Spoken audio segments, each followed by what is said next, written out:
Tonight, you're going back to the early 1940s, to the clang and hum of an American wartime factory, where ordinary people built bombers and battleships on 3 shifts a day, and where almost nothing was the way the posters remember it.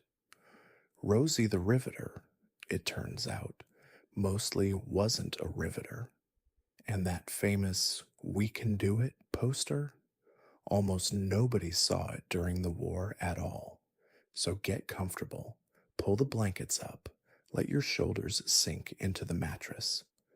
My voice will stay low and steady, and there's nowhere you need to be, and nothing you need to do, except, before you drift off, if you enjoy falling asleep to history, tap that subscribe button so you never lose your way back here. And leave a comment with the oldest piece of family lore you know. Maybe a grandmother who welded ship holes or packed shells on the night shift. And if your family's stories don't reach back that far, just tell me where in the world you're listening from tonight. I read everyone. Now close your eyes. It's 1943.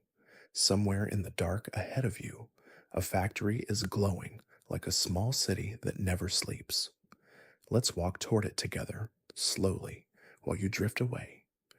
Imagine it's the winter of 1942, and you are standing in the kitchen of a small house, maybe a farmhouse in Kentucky, maybe a row house in a coal town, maybe an apartment over a shop in a city that has been quiet since the Depression hollowed it out.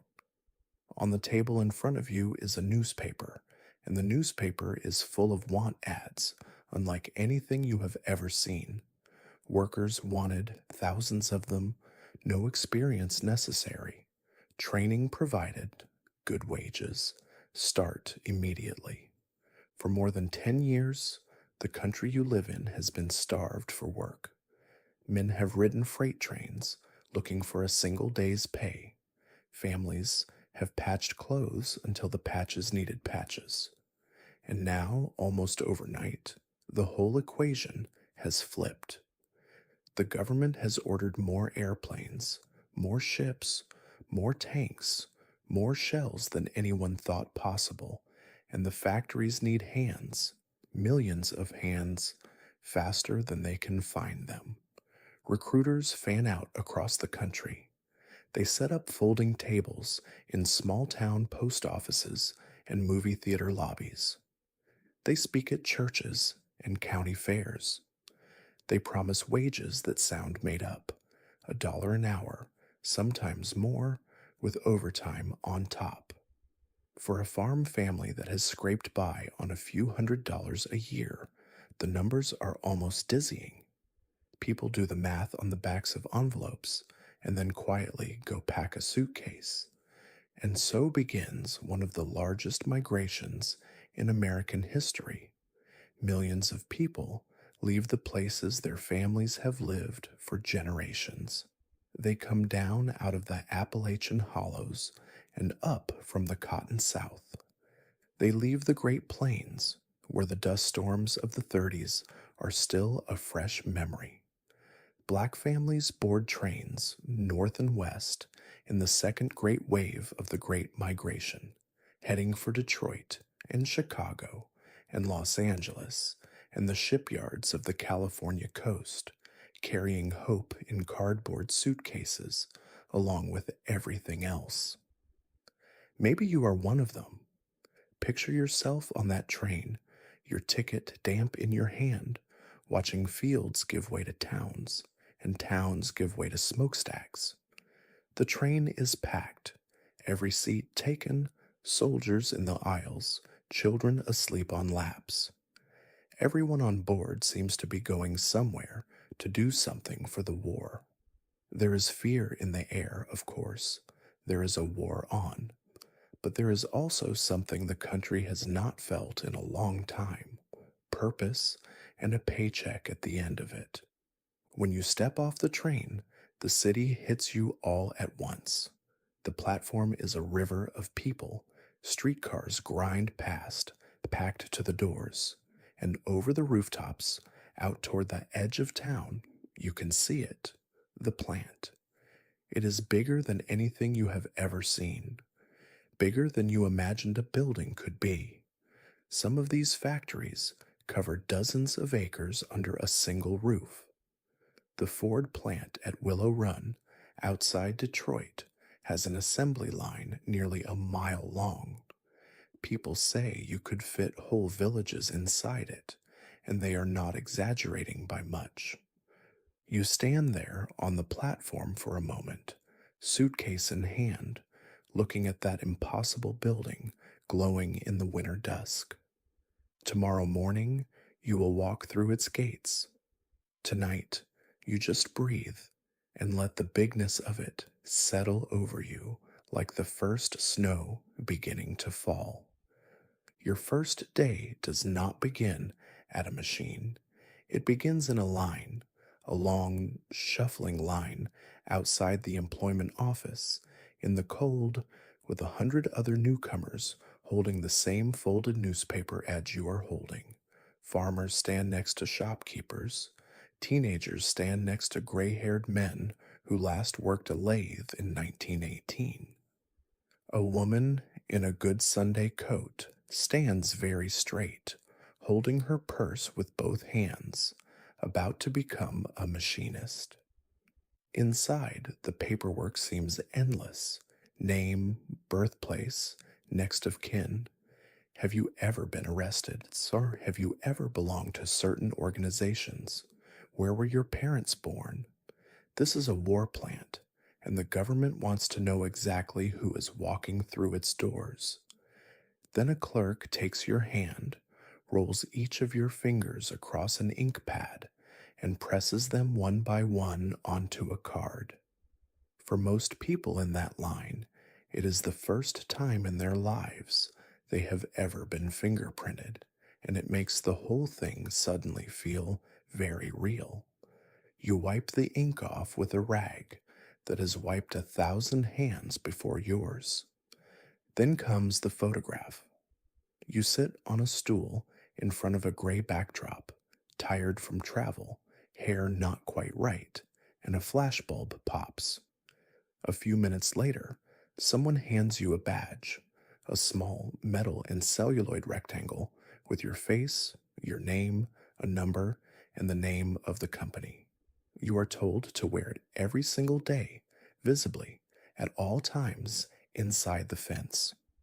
Lose it, and you will answer questions you do not want to answer. People pin them to overalls and coat lapels and shirt pockets. Some will keep these badges in dresser drawers for the rest of their lives. There is a physical exam, brisk and impersonal.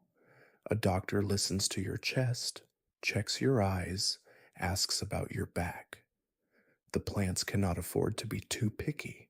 They need everyone, but they want to know what they are working with. Then, depending on the job, there is training. Maybe a few days, maybe a few weeks, in a room full of workbenches where an instructor shows you how to hold a rivet gun, how to read a blueprint, how to run a drill press without losing a finger. Vocational schools run classes around the clock. Housewives practice welding beads on scrap steel. Nobody pretends this is how it was done before the war. There is no time for how it was done before the war. And then comes the moment you will remember for the rest of your life. The first time you walk out onto the factory floor. The doors open and the sound arrives before anything else. A wall of it. A roaring, ringing, hammering ocean of noise that you feel in your chest before you hear it in your ears. The space stretches away farther than you can see, lit by long rows of lamps high overhead, crossed by crane tracks, crowded with machines the size of small houses. Half-built airplanes sit in rows like enormous silver birds. Sparks fall from welders' torches, somewhere up on a scaffold, drifting down like slow orange snow. Someone shouts your badge number. A foreman waves you over. He looks at your card, looks at you, and points at a station on the line. And just like that, with no ceremony at all, you are a war worker. The person next to you, a stranger this morning, leans over and shouts the only orientation you will get. Watch your hands, keep up, and lunch is at 11:30. You nod. The line moves. Your war has begun. Life in a war plant runs on the whistle, not the clock on your wall, not the sun in the sky. The whistle. It divides the day into 3 shifts because the machines never stop and the war does not pause for nightfall. Day shift, swing shift, graveyard. 8 hours each, though 8 hours has a way of stretching.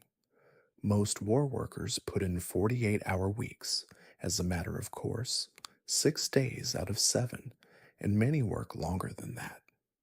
Sunday off, if you are lucky, and even Sundays have a way of disappearing when a production deadline looms. Picture the start of a day shift.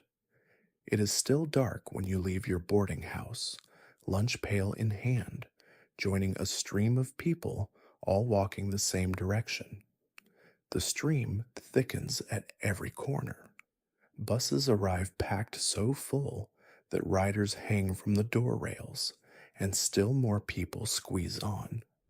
By the time you reach the plant gates, you are part of a crowd of thousands, all funneling toward the same fence line in the gray half-light, breath steaming, collars up. At the gate, guards check every badge, every single one, every single day. You hold yours up as you pass, and the guard's eyes flick from the photograph to your face and back. Inside the fence, you join the current flowing toward the time clocks, long banks of them mounted on pillars, each with racks of cards beside it.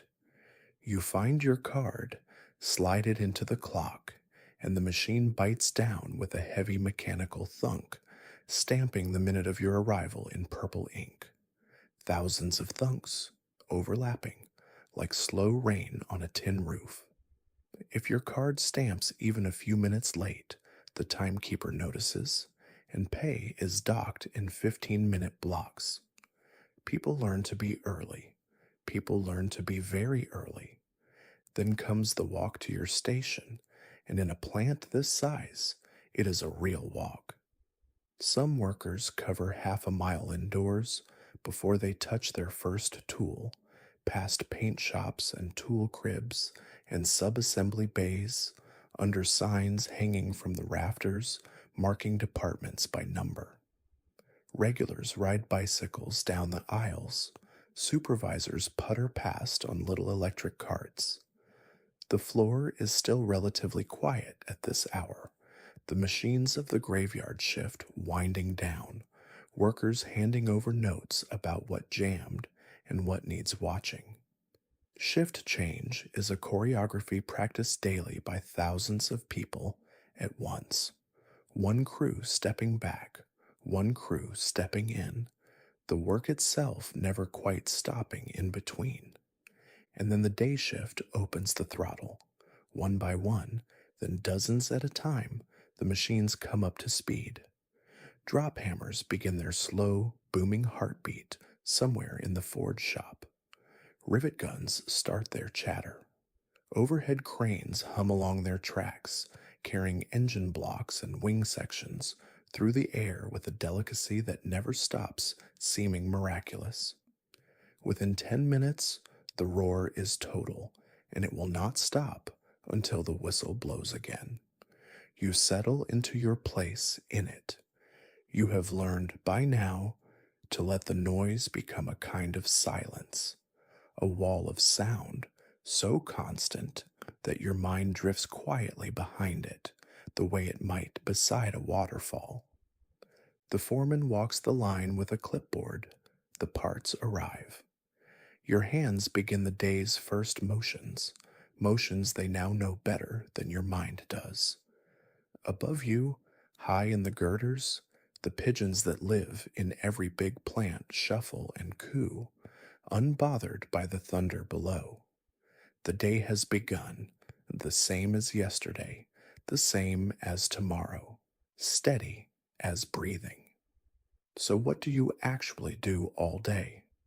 Let's say you work in an aircraft plant, because during this war, America builds airplanes on a scale no one has ever attempted, hundreds of thousands of them before it is over. And an airplane up close is mostly one thing: rivets. Tens of thousands of them in a single bomber, each one set by hand, each one holding a piece of aluminum skin to the skeleton beneath. Riveting is a two-person job, and your partner matters more than almost anyone in your life right now. One of you holds the rivet gun, a heavy pneumatic hammer that drives the rivet through the drilled hole with a rapid-fire clatter. The other, called the bucker, crouches on the far side of the metal, pressing a steel bar against the rivet's tail so it flattens and locks tight. You cannot see each other through the aluminum. You work entirely by signal. A tap means ready, a tap means good, a double tap means stop. Good teams fall into a rhythm so smooth they stop being two people and become one process. Gun, buck, tap, shift, gun, buck, tap, so shift. Some partners work together for years and know each other's rhythms better than their own family's voices. If you are small, the plant has special uses for you. Someone has to crawl inside the wing, into spaces so tight a grown man cannot follow, to buck rivets from within, folded up in the dark with a drop light and the smell of fresh aluminum, the gun hammering inches from your ear. Small women and slight teenagers become the wing crawlers, and the work they do in those cramped hollows is some of the most important in the plant. Every crew knows it, even if the newsreels never show it. Elsewhere on the floor, the war takes 1,000 other shapes. Welders bend over seams in a crackle of blue-white light, faces hidden behind dark masks, laying beads of molten metal as even as handwriting. Machinists stand at lathes and drill presses, turning raw steel into parts measured to the thousandth of an inch, cutting oil streaming over the work and filling the air with its sharp, sweet, unforgettable smell. Curls of bright metal peel away from the cutters like ribbon. Inspectors move down the line with gauges and calipers, checking, stamping, rejecting, because a part that is almost right can bring an airplane down, and everyone on this floor knows exactly who will be flying these machines. And there is repetition, endless, sensational, mind-smoothing repetition. You may do one operation, the same holes, the same rivets, the same panel, hundreds of times in a shift, thousands of times in a week. At first, it feels impossible to bear. Then something changes. Your hands take over. The motions sink below thought, the way walking does, and your mind floats free above the work, wandering through memories and daydreams while your fingers keep perfect time. Old hands say the line teaches you a kind of patience nothing else can teach. The parts flow past like water. You shape each one the same, and let it go, and shape the next. Every station has its scoreboard, its quota, its chalk numbers updated through the day, and a quiet pride hums underneath the noise.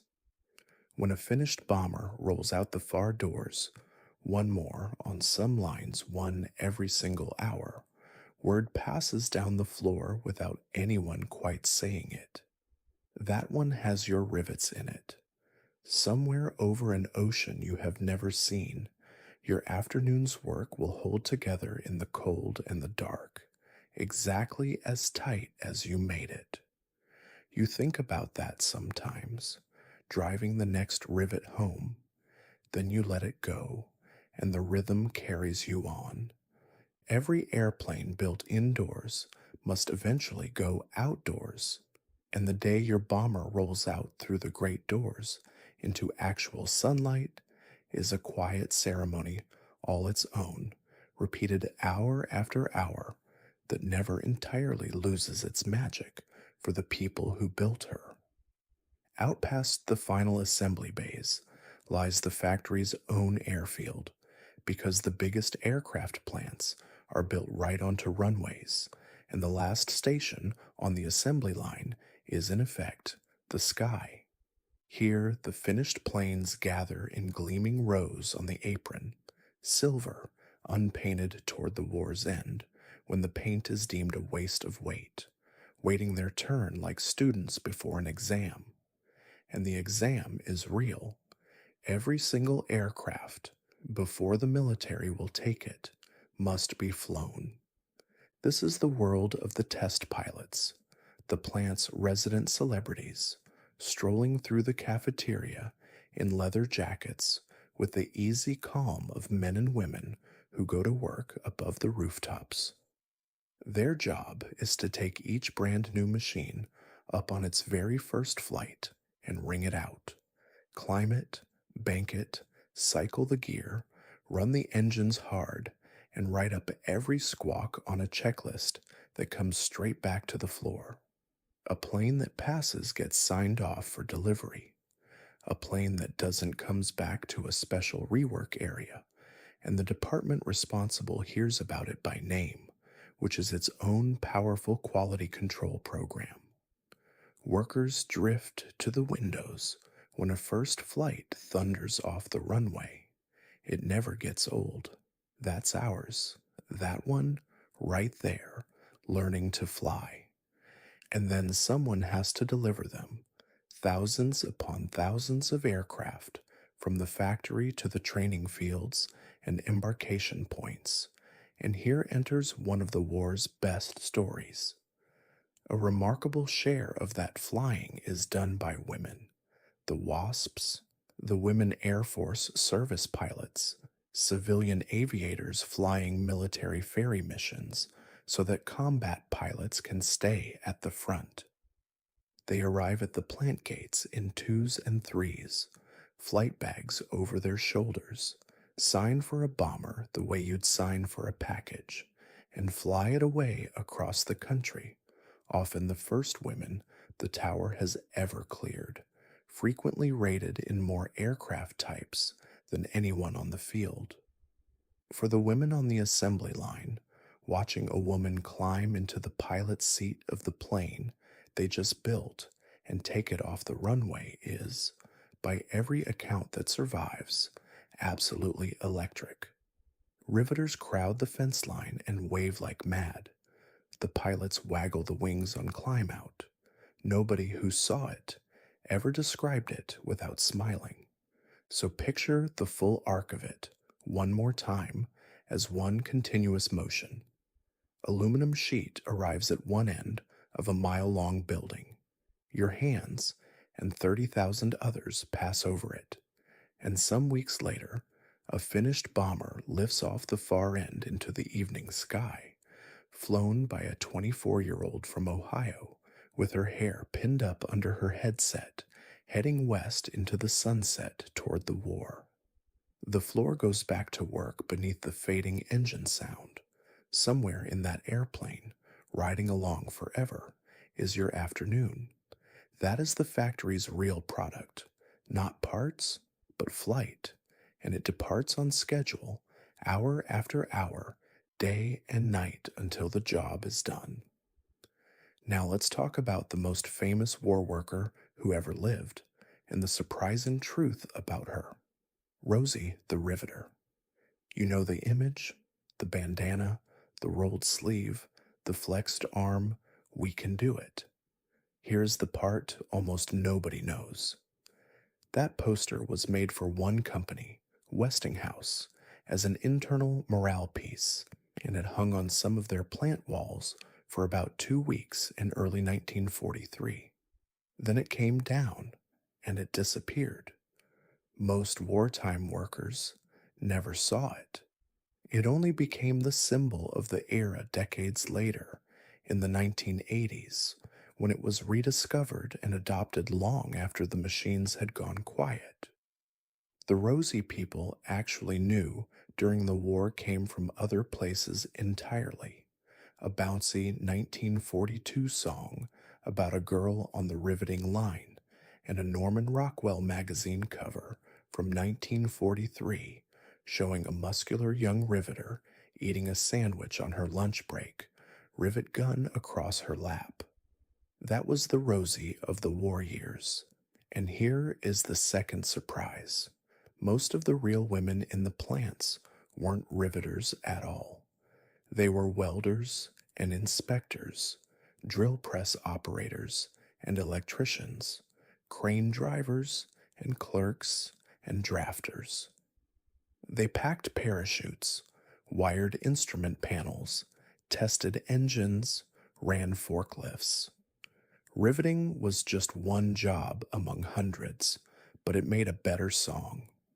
By 1944, women make up roughly a third of the entire American workforce, and in some aircraft plants, they are closer to half the people on the floor. Some are young and single, but a great many are mothers and wives of servicemen and women in their 40s and 50s who raised families through the Depression and now find themselves learning to read blueprints. For many, it is the first paycheck of their own they have ever held, and they will tell interviewers decades later that they can still remember exactly what that felt like.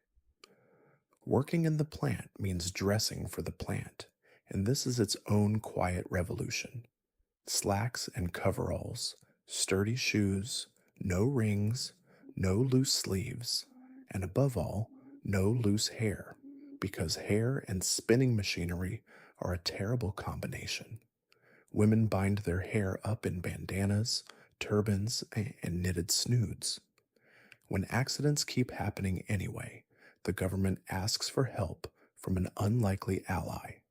The movie star Veronica Lake, famous for the long blonde wave that fell over one eye. For the war, she changes her hairstyle in public, sweeping it up and away, so that the millions of women copying her look will copy something safer. It is one of the stranger sacrifices of the war, and it genuinely helps. The welcome on the floor is, to be honest, mixed. Some men are courteous, some are protective, and some make it very clear they think women have no business near a lathe. New women get sent on fool's errands. Go fetch a left-handed wrench, a bucket of steam. They get lectured, second-guessed, underestimated. What tends to change minds is simply the work. A weld is a weld. A quota met is a quota met.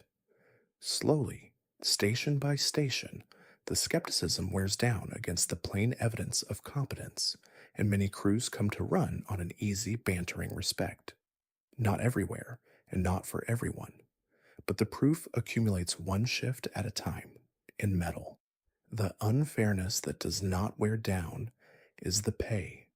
Women routinely earn far less than men, often only around half to two-thirds as much, even doing comparable work, whatever the official policies claim. Everyone knows it. Some plants are better than others. A few unions push the issue. Most women simply bank what they can and note the difference with a raised eyebrow and a long memory. And when the shift ends, a second shift begins. The shopping, the cooking, the children. A handful of employers, most famously the Kaiser shipyards, build something almost unheard of. Round-the-clock child care centers at the plant gates, staffed by trained teachers, where a welder can leave her children at midnight and collect them, fed and rested in the morning, and even pick up a pre-cooked dinner on her way out. For the women who have it, It feels like a glimpse of another world. Most women don't have it.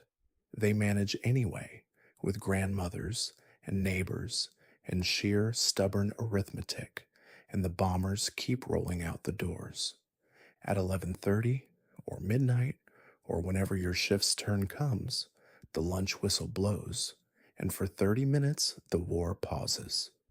Machines wind down to idle, the roar drops to a hum, and thousands of people sit down all at once, on benches, on crates, on the unfinished wing of a bomber, and open their lunch pails.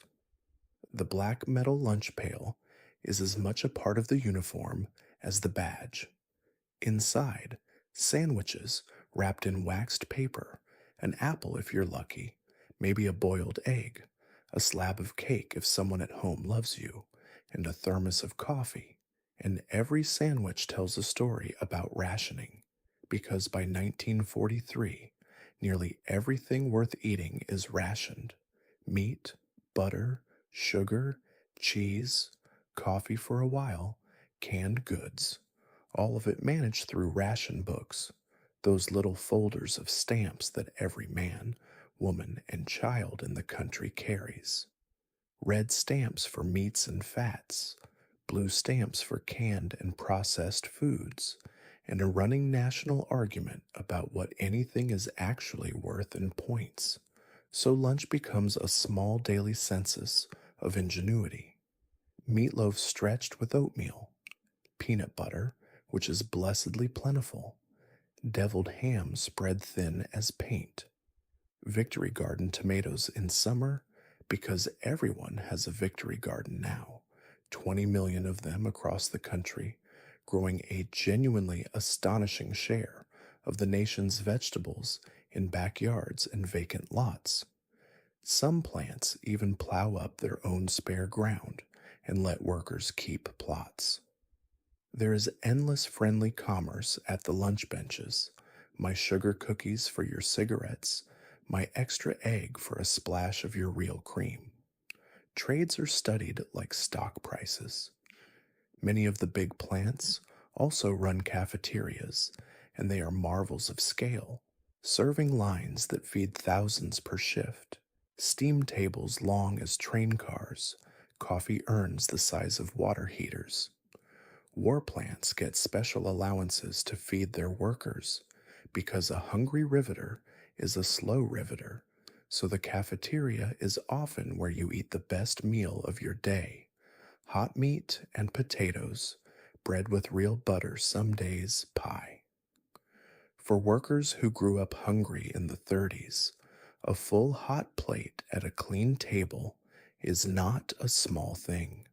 Some of them never stop mentioning it, even 50 years later. Coffee deserves its own word because the whole plant runs on it. When coffee rationing bites, people stretch the grounds twice and three times, cut it with chicory, and drink it anyway, scalding at every break. Cigarettes are the other currency, scarce, coveted, shared with ceremonial care. A full pack makes you briefly wealthy, and through it all runs the strange wartime truth that workers have more money in their pockets than ever before, and less to spend it on than ever before. The shelves are thin, the steaks are gone.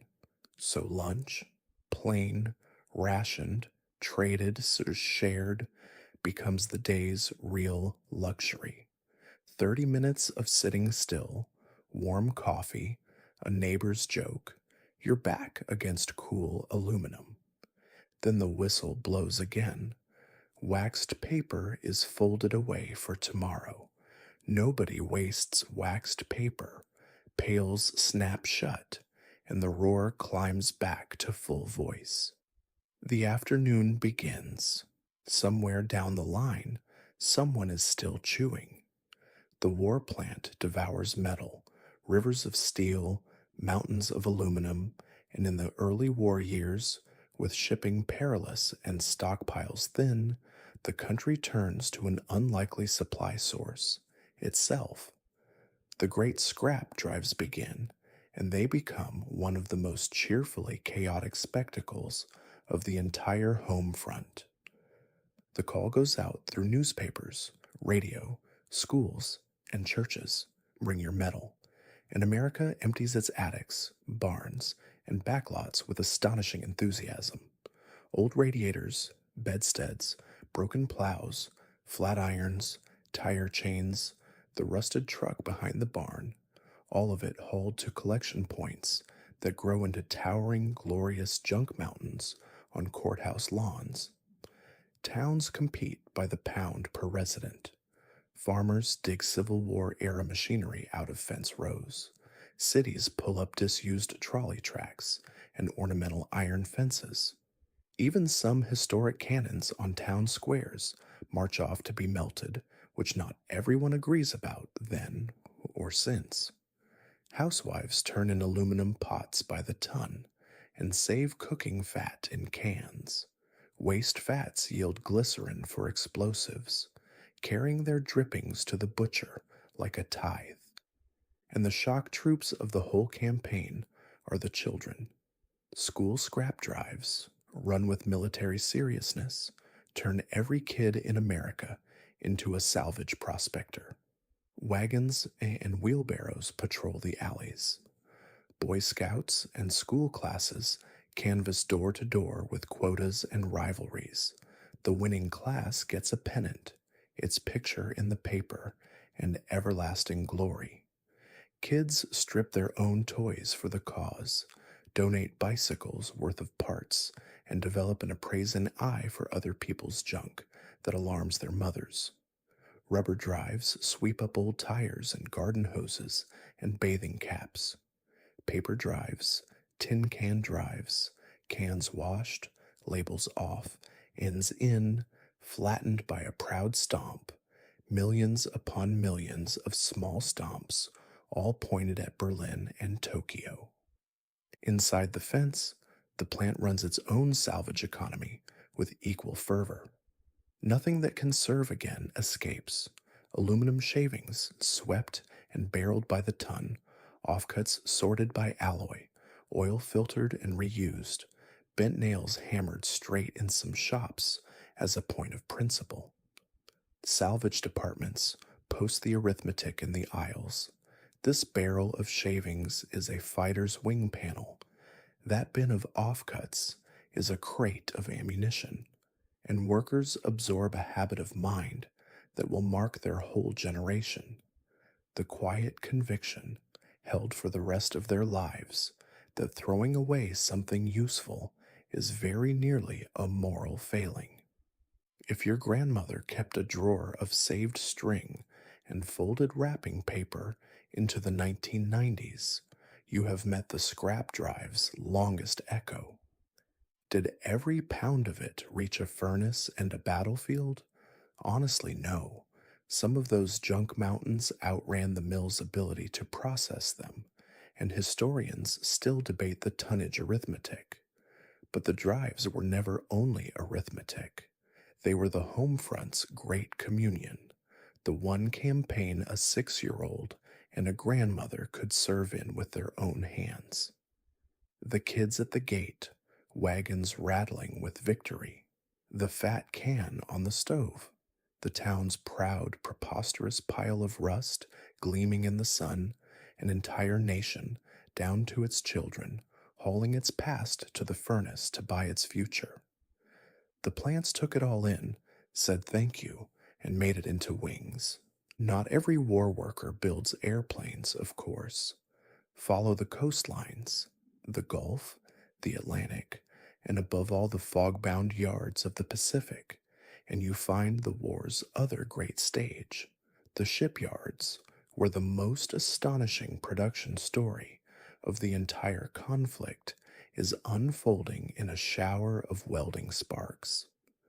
The star of the show is an unglamorous vessel called the Liberty Ship, a plain, boxy cargo carrier designed to be built fast, in pieces, but by people who had never built ships before, and that last part is the revolution. The old shipbuilding trades took years to learn. A riveted hull was craftsman's work. The new yards, led by the builder Henry Kaiser, throw out the old book entirely. The ships will be welded, not riveted. Welding can be taught in weeks, and they will be assembled like enormous toys from prefabricated sections built elsewhere in the yard and swung into place by cranes.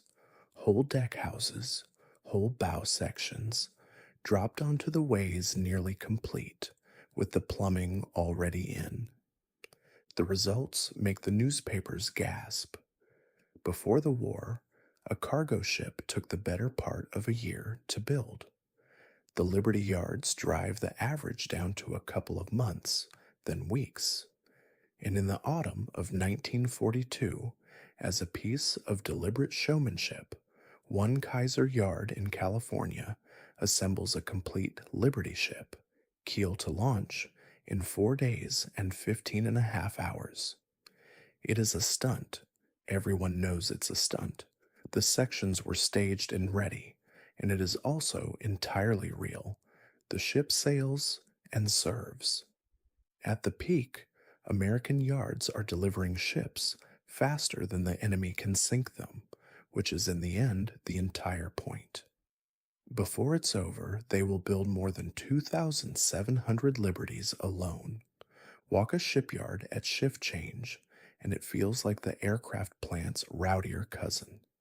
Everything is outdoors, in the weather, on a heroic scale, hulls looming like cliffs above the ways, scaffolding to the sky, cranes swinging 60-ton sections through the fog. 250,000 people work the Kaiser yards alone, and the welders among them include thousands of women.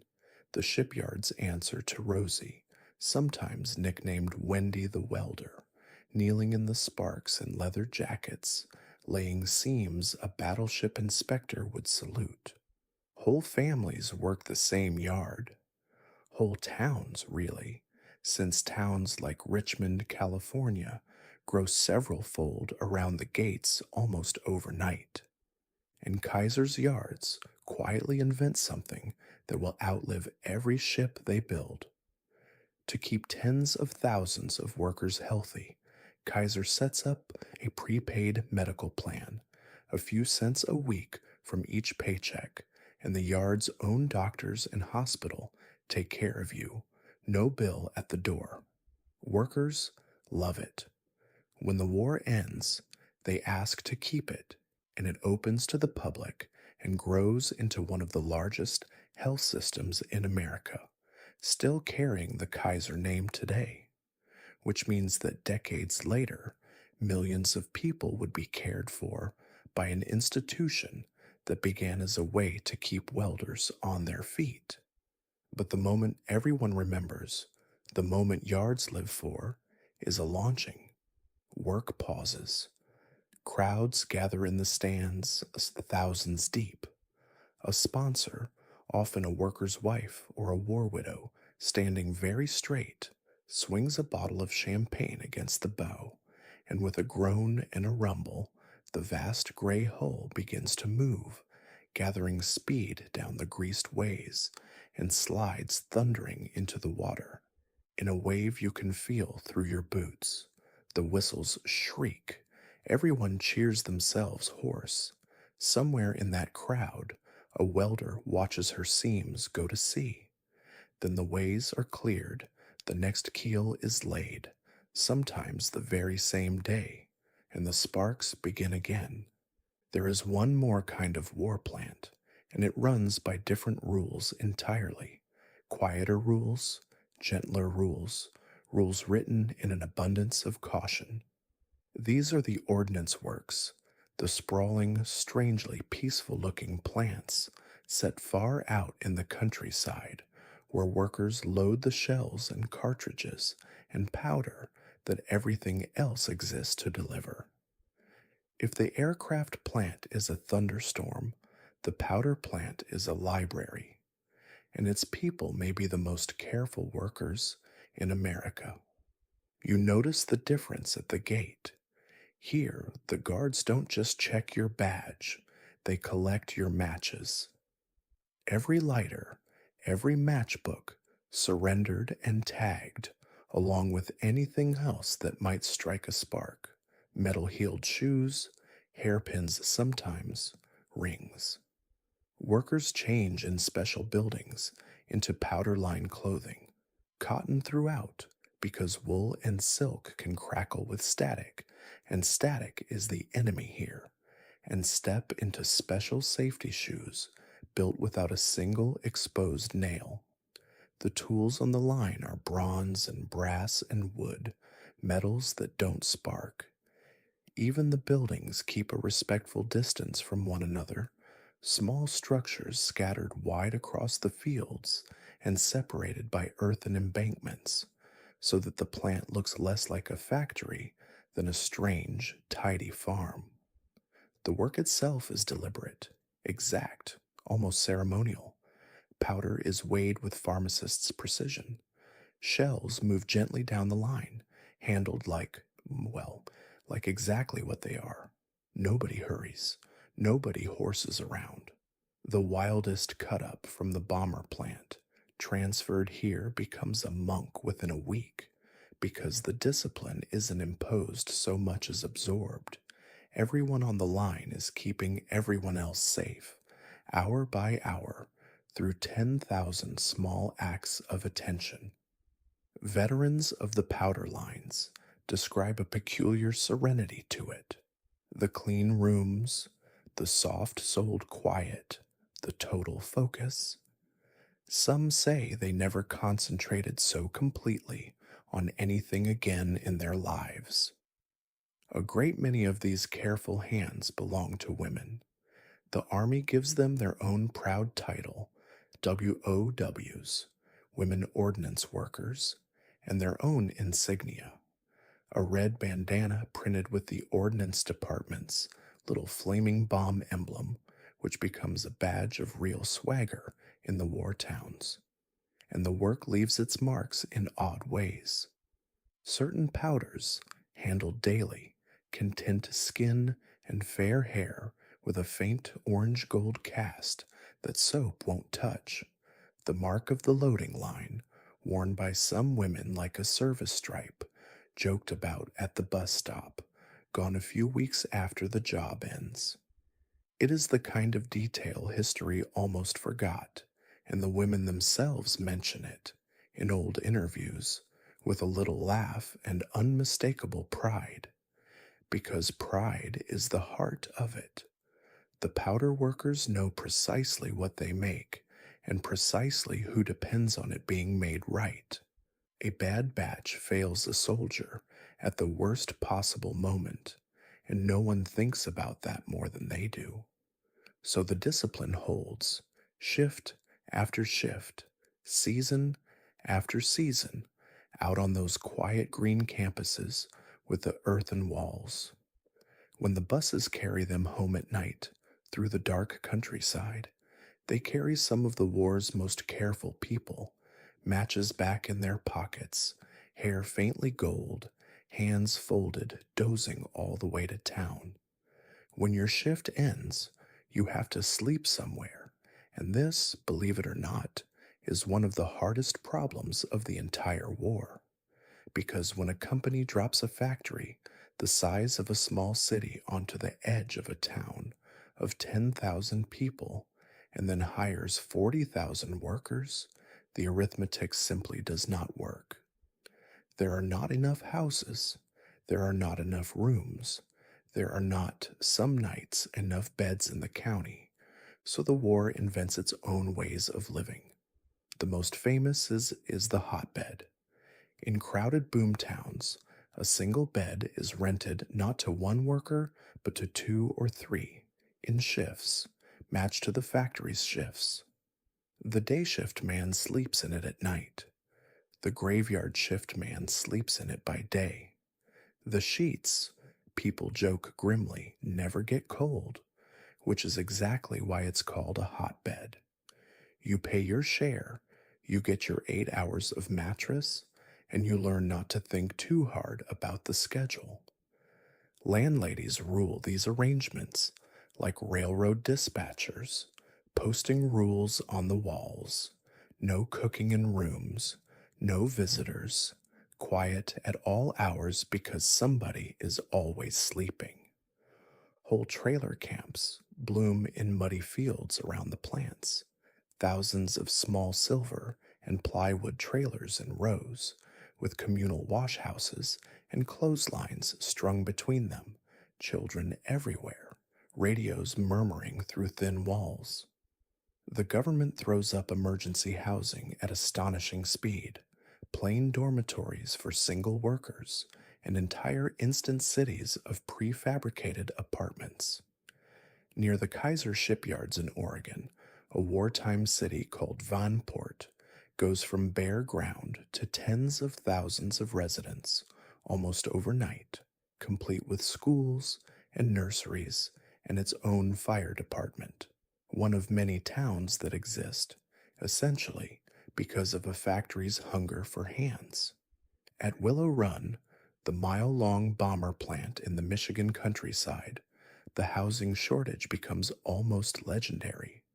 The grand plans for a bomber city next door bog down, and so tens of thousands of workers simply commute 30 miles and more each way from Detroit in shared cars over crowded roads in every kind of weather Michigan can invent.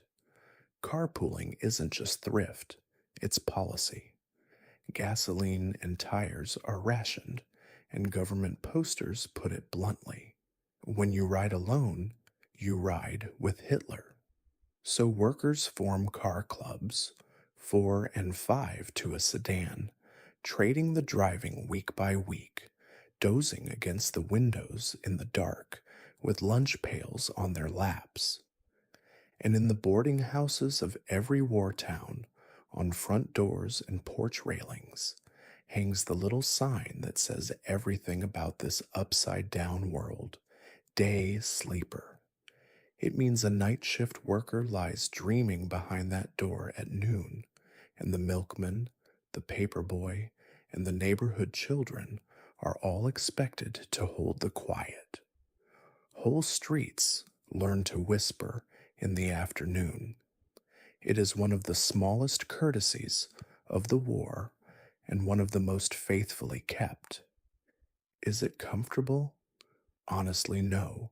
It is crowded and muddy and loud, and the line for the wash house is long, and you may share a roof with strangers from 4 different states. But there is something underneath the discomfort that many people will miss for the rest of their lives. Everyone is in it together, packed shoulder to shoulder, all pulling the same direction. On a warm night, the trailer camp hums with radios and card games and someone's harmonica, and the plant glows on the horizon like a second moon, and you fall asleep in the middle of 10,000 strangers who are for these few strange years something like family. One more truth about the great plants that the recruiting films left out: they had weather. Indoor weather, vast, stubborn, and entirely unconditioned, and living with it, season by season, was one of the quiet endurance tests of the war worker's year. Summer first, a steel building the size of a town, packed with running machinery, furnaces, hot lights, and 30,000 working bodies, does exactly what you'd fear under a July sun. It becomes an oven with a roof.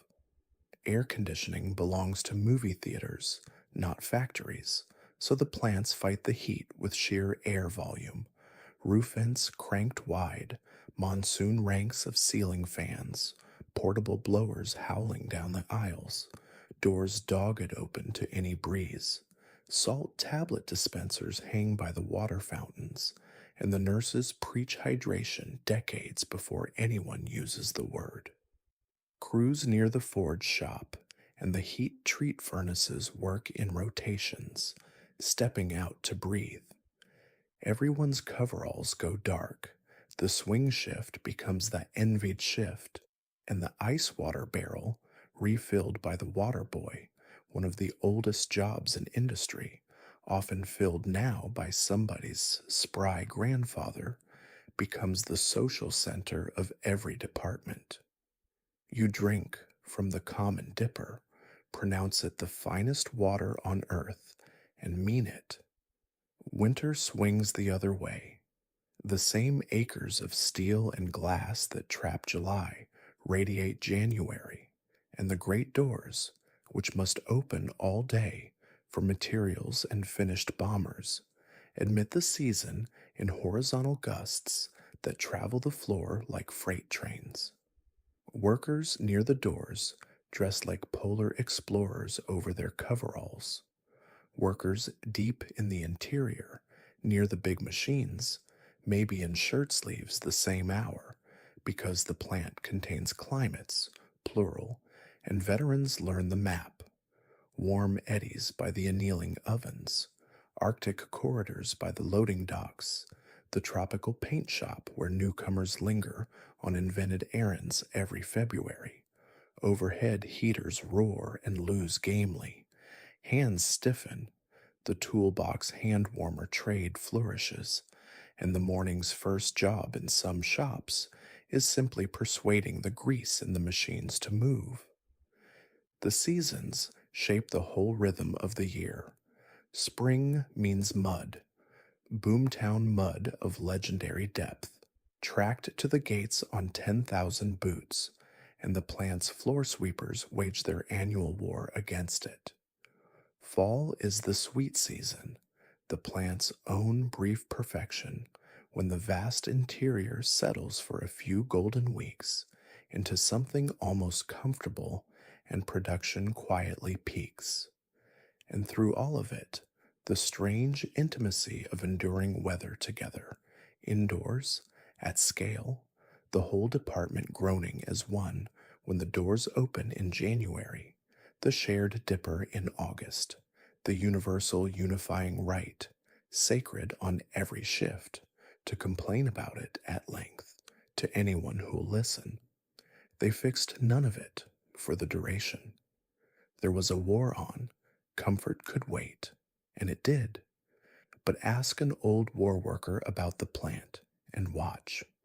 Before the bombers, before the badges, they will tell you about the heat that July, or the cold by the doors, the way soldiers talk about the rain, not as a grievance anymore, but as a credential. We were there. We felt it. We stayed anyway. Season after season, the weather came inside, and the work went on regardless, which is, in its unglamorous way, as good a definition of the home front as any. Now, for a truth the newsreels rarely dwelled on, one worth saying gently and with respect. The home front was not safe. Working in a war plant was hard, heavy, hazardous work, and in the first years of the war, industrial accidents killed and injured more Americans at home than combat did overseas. Let that settle for a moment. In those early years, the factory floor was, by the plain arithmetic of official counts, more dangerous ground than the battlefield. The people on the line knew it, spoke of it quietly, and went to work anyway, morning after morning. That, as much as anything, was their courage. The dangers were everywhere, and mostly they were ordinary. Presses and shears that did not forgive a wandering hand. Overhead loads swinging on crane hooks, hot metal, sharp metal, metal dust. Welders learned about flash the hard way, a night of burning, weeping eyes after looking too long at an arc without the mask. Machinists learned why rings and loose cuffs were forbidden near anything that spun, and everyone, everywhere, worked inside that ocean of noise, hour after hour, year after year, in an age before anyone thought much about ear protection. Ask an old war worker to turn up the television decades later, and you are hearing the factory's longest echo. So the plants fought back with the tools they had, and safety became its own small culture. Goggles, hard shoes, gloves, hairnets, and snoods, guards bolted over gears and belts. Safety posters bloomed on every pillar, blunt and vivid. A cartoon hand too close to a blade, a careless step, the tally of days since the last lost time accident chalked up on a board by the gate like a batting average. Departments competed for safety pennants, the way schools compete for trophies. First aid stations dotted the floor, and the plant nurse, calm, brisk, endlessly unshockable, became one of the most quietly beloved figures in the building, dressing burns and splinters and sending people back to the line, or, when it mattered, refusing to. And the plants ran on more than machines. They ran on care between neighbors. You watched your partner's hands. You called out before you swung a load. You noticed when the man across the bench was too tired to be safe, because everyone was tired. That was the real hazard underneath all the others, the long weeks and short nights wearing people thin. Foremen learned to read exhaustion the way sailors read weather. Some days, the kindest thing anyone said on that roaring floor was 5 words shouted over the noise. Go get a coffee. I've got this. When the worst did happen, and in a workforce of millions it did, the plant felt it the way a small town feels it. Work paused at that station. A collection envelope went down the line, filled by hands that had just been holding rivet guns for a family whose table would now be short one place. And then, because there was a war on, and everyone understood what the work was for, the line started again, a little quieter for a while. The people of the home front carried those losses with the same steadiness they carried everything else, with sorrow and with dignity, and with the next shift's whistle. It is right, all these years later, to remember that their war had its own cost, and that they paid it without parades. If you're still with me here at the halfway point of the shift, there's no rush and nowhere to be. There's plenty of night left in the factory and plenty of story. If your eyes are still open and you can manage it without waking yourself, quietly drop a OE in the comments so I know how far you made it tonight. And if you're already fading, even better. That's the whole idea. Let's slip back onto the line. The whistle ends the shift, but it doesn't end the day, because before the war lets go of you, it has to be washed off. And every worker knows the shift isn't truly over until the wash up. The washrooms of a big plant are engineering in their own right, long circular fountains and troughs where 20 people scrub at once, foot pedals for the water, and soap, powerful, gritty industrial soap, dispensed by the fistful. You work it into your hands and forearms and watch the day run off in gray ribbons. Machinists carry the day deepest. Cutting oil and fine metal dust settle into the skin until the lines of the knuckles are drawn in pencil-lead gray, and old hands say you can spot a machinist across any church social by the hands alone. They scrub with brushes, with borax, with a certain resignation. Some of that gray everyone accepts is simply tenancy. It moves in for the duration. Then comes the ride home, and the ride home is its own small chapter of the war.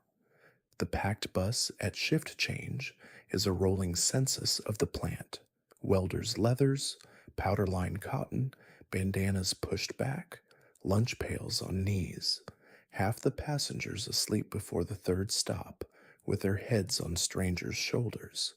A liberty universally granted and universally used. Feet ache in their safety shoes. Ears ring their long ringing. Out the windows, the war town slides past in the dusk, and nobody talks much, and the tiredness in that bus is deep and strangely companionable, the shared tiredness of people who have earned it in the same building. At home, the boarding house, the trailer, the little rented room, the evening's logistics begin. Work clothes go on the line or into the sink because coveralls stiff with oil don't wait for laundry day. The boarding house bathtub operates on a rotation as strict as the plant's shifts, hot water permitting, and a long soak is genuine luxury. Shoes are rationed now, a few pairs a year, so the precious safety boots get wiped and dried and set by the door like the tools they are. Supper is whatever the ration points allowed, and the landlady managed. It vanishes fast. And then, for an hour, life, the radio, a letter to write, a hand of cards in the parlor, mending, the funny papers passed around. But sleep is the real appointment, and everyone keeps it early. By 10, the boarding house has gone quiet, room by room. Alarm clocks are wound and set, always a little earlier than necessary, because the time clock forgives nothing. Down the hall, someone's radio murmurs off. The day's grime swirls away down a dozen drains across town. The coveralls drip on the line in the dark. The lunch pails stand packed by the door for tomorrow, sandwiches wrapped, thermoses waiting. And in bed at last, clean and heavy, the worker's body plays the day back softly, the phantom buzz of the rivet gun still in the palms, the floor's roar still faintly in the ears, fading, fading, until it all dissolves into the deep, absolute sleep of the genuinely useful. Tomorrow, the whistle. Tonight, this pillow, and no power on earth could keep you from it. Every day on your way through the plant gates, the posters remind you, loose lips sink ships. The enemy is listening. What you see here, what you do here, let it stay here. A war plant is a guarded place, wrapped in fences and floodlights, patrolled around the clock by plant guards in uniform, many of them older men, veterans of the last war, taking their watch with visible seriousness. Badges checked at the gate, badges checked at department doors, visitors escorted everywhere, cameras absolutely forbidden. You learn quickly that there are things you simply do not discuss on the bus home. Production numbers, shipping dates, what the new modification on the line might be for. Most workers take the secrecy to heart with a kind of solemn pride. Letters home go vague on purpose. When a cousin at Christmas asks what you're building out there, you say airplane parts and pass the potatoes, and everyone at the table understands that this is the whole answer. Wives and husbands of war workers become experts at not asking. The phrase of the era says it all. There's a war on. 4 words that end 100 conversations a day, gently all across the country. Some plants take concealment to astonishing lengths. On the West Coast, where the war feels closest, entire aircraft factories are hidden from the sky. Camouflage engineers, many borrowed from Hollywood studios, who know a thing or two about building convincing fakes, stretch vast nets over the buildings and parking lots, and on top of them construct pretend countryside, painted canvas houses, fake trees made of chicken wire and feathers, artificial streets and hedges. From above, the Lockheed plant at Burbank looks like a sleepy suburb. Boeing's Great Seattle factory wears an entire imitation neighborhood on its roof. Workers climb up on maintenance rounds and stroll, bemused down burlap lanes past plywood bungalows, thousands of feet of make believe town resting quietly on the rafters above real bombers. And then there is the strangest workplace of the entire war, a secret city in the Tennessee hills called Oak Ridge, which does not appear on any map, where tens of thousands of workers, a great many of them young women just out of high school, sit at rows of dials and knobs all day, carefully adjusting readings on machines whose purpose they are never told. Ask what the plant makes, and the answer is simply your job is the dials. Keep the needle in the range. They are magnificent at it, famously steadier and better at the controls than the scientists themselves, and they will not learn until the war's final days that they were part of something that ended it. They keep the secret so well that most of them keep it even from each other. Fear of sabotage hangs in the wartime air, stoked by posters of shadowy figures with wrenches, though the truth, quietly reassuring, is that real enemy sabotage in American plants essentially never materializes. The vigilance is real, the danger mostly imagined. The fences guard against a threat that stays off stage. But the vigilance does something anyway. It binds people together. Keeping a secret with 60,000 coworkers day after day is its own strange intimacy. A whole city of people all holding the same finger to the same lips. On the bus home at midnight, everyone tired, nobody talking shop, there is a comfortable conspiratorial hush. You all know what you did today, and nobody says a word. A factory of 30,000 exhausted people cannot run on duty alone, and the war effort knows it. So the plants work almost as hard on spirits as they do on airplanes, and some of the results are genuinely lovely to remember. Music comes first. Many plants pipe recorded music out over the floor between the roars, or during breaks, or in the quieter departments where it can actually be heard. Bright, brisk tunes chosen at a tempo meant to keep hands moving. In Britain, the BBC runs a radio program called Music While You Work expressly for the factories, and the idea crosses the ocean. American workers get their swing and their sentimental ballads over plant loudspeakers and canteen radios. On the assembly line, someone is always humming. In the din, workers sing at full voice, completely inaudible to everyone around them. Private concerts inside the noise. Then there are the bond rallies, when the plant briefly turns into a fairground.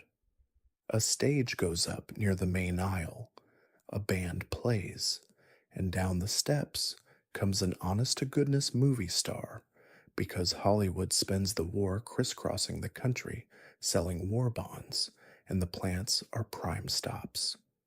Comedians crack wise from flatbed trailers, singers perform over lunch hour to a sea of upturned faces in bandanas and welding caps.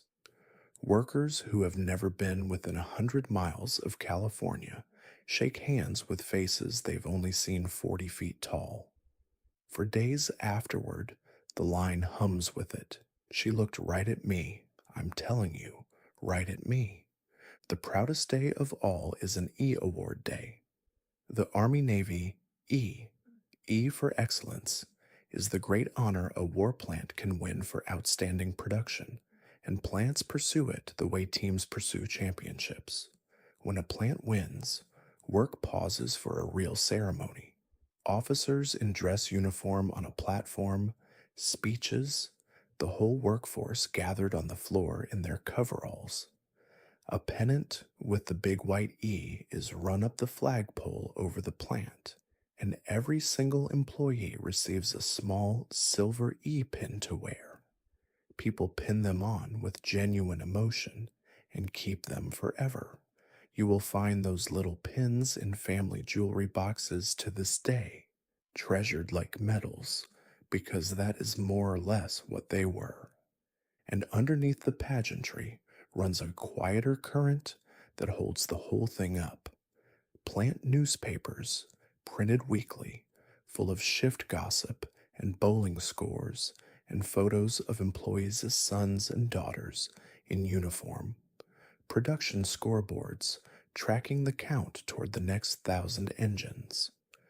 Blue Star service flags hanging in the windows of half the houses on your street, 1 star for each family member serving, so that walking home is itself a kind of roll call. Letters from servicemen get posted on department bulletin boards. Thank the crew that built her, she brought us home, and read silently by everyone who passes, some of them twice. Nobody claps. Everybody stands a little straighter. Then the whistle, and back to it, and the music plays on somewhere under the roar. Here is something easy to forget about the people on the line. They are building weapons for a war they can barely see. No television, no live footage. The war arrives in the plant the way weather arrives, as radio bulletins, headlines, rumors, and letters, and the way the floor receives the news is one of the most human things about the whole story. The plant grapevine is faster than any wire service and considerably less accurate. A rumor can travel the length of a mile-long factory in about 20 minutes, gathering detail as it goes, and veterans of the floor learn to apply a standard discount to anything heard third hand near the tool crib. But when real news breaks, the plant has its own solemn channels. The public address system crackles, a sound that stops hands all over the floor because the PA means something, and a voice reads the bulletin over the roar. Cafeterias hang huge war maps on the walls, and workers cluster at lunch, tracing coastlines with their eyes, arguing geography over coffee, following the fronts the way peacetime men followed the pennant races. Everyone becomes an amateur strategist. Everyone has a theory about where the next landing will come. And then comes the morning of June 6th, 1944, D-Day, and you find out what 30,000 people sound like when they hold their breath at once. The invasion bulletins reach the early shifts over the loudspeakers, and across the country, plants pause. In many of them, the machines are stopped deliberately, an almost unheard of act, for a minute of prayer announced over the PA, thousands of workers standing motionless at their stations, with their heads down in a silence that no one who stood in it ever forgot.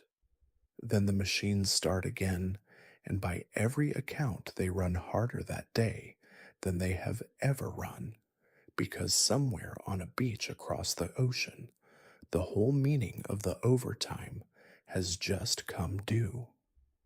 10 months later, the PA carries the other kind of news. The president is dead. Franklin Roosevelt, the only president many of the younger workers can even remember, gone suddenly in the spring of 1945, with victory almost in sight. Again the floor goes still, hats come off, some workers weep openly at their benches, and again after the silence, the line moves because he would have been the first to say so. Grief on the home front works like everything else on the home front, absorbed, carried, and folded into the next shift. Most days, though, the war reaches the floor by mail. A worker with a son overseas reads his letters aloud at lunch to a bench that has adopted the boy sight unseen. The whole department knows his unit, his jokes, his girl back home.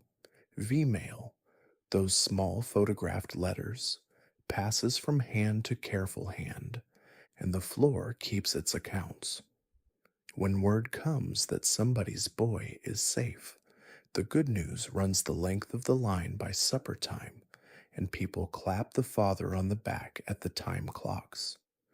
When the other word comes, the floor knows what to do too, quietly, with covered dishes and passed envelopes, and the particular gentleness of people who all have someone out there. Between the bulletins, they do the only thing the home front can do about any of it. They make the next part and the next and send their answer overseas at the rate of one rivet at a time. A war plant is a city, and a city needs more than machines. So, tucked among the departments, you find a curious set of offices the peacetime factory never bothered with, and they say a great deal about what it took to keep this whole improbable world running.